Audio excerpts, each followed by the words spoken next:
You'll be hearing a lot about the assassination of President Kennedy as we come up on the 50th anniversary next week. But tonight, we have something that you haven't heard before. The University of Virginia has given CBS News access to newly enhanced Dallas police recordings that tell the story of that day from beginning to end. Here's Bob Schieffer.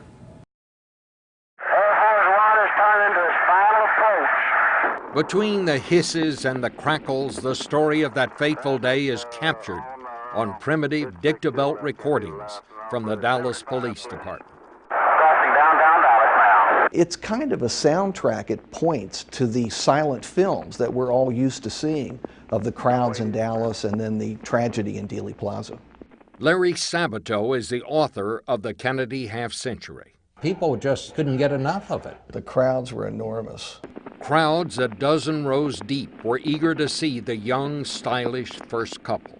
Crowd on Main Street's in real good shape. They got them back off on the curb. At about 12:30 p.m., as the president's limousine turned onto Elm Street, the police chatter turned from routine to urgent. Looks like the president's been hit. Help, stand by.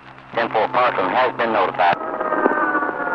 Sirens can be heard as the motorcade races the 4 miles to Parkland Hospital. The president's head was practically blown off.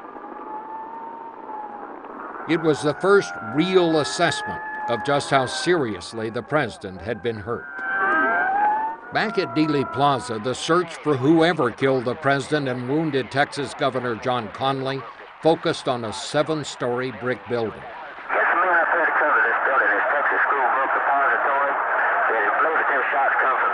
Attention all squads, the suspect from Elman, Houston is reported to be an unknown white male about 30, slender build, 5 feet 10 inches tall, 165 pounds, armed with what is thought to be a .30-30 rifle.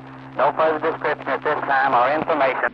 The suspect turned out to be Lee Harvey Oswald. He had taken a bus and a cab to his rooming house, picked up a jacket and pistol, then headed out again. And he was walking down the street, and police officer J.D. Tippett called him over to his police car, and he just shot him at point-blank range. It was a horrible act, and certainly not the act of an innocent person. Now, Oswald was wanted for 2 murders. He was on the run, but not for long. If we have information that a suspect just went in the Texas theater on West Jefferson. Temple. Supposed to be hiding in the balcony. The police found him sitting in the rear of the theater. The suspect has been apprehended at Texas Theater and route to station. Aboard Air Force One, still on the ground in Dallas, another drama was unfolding. We have information now. Judge Sarah Hughes is leaving Parkland en route to Love Field to swear President Johnson in. With Jackie Kennedy at his side, Lyndon Baines Johnson took the oath as the 36th President of the United States.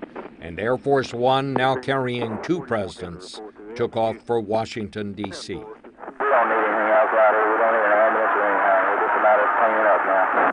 They cleaned up the scene, but could never erase the painful memories preserved forever on the Dallas police recordings of November 22nd, 1963. Bob Schieffer, CBS News, Dallas. If you'd like to hear more of these recordings, we have a link to them at cbsnews.com.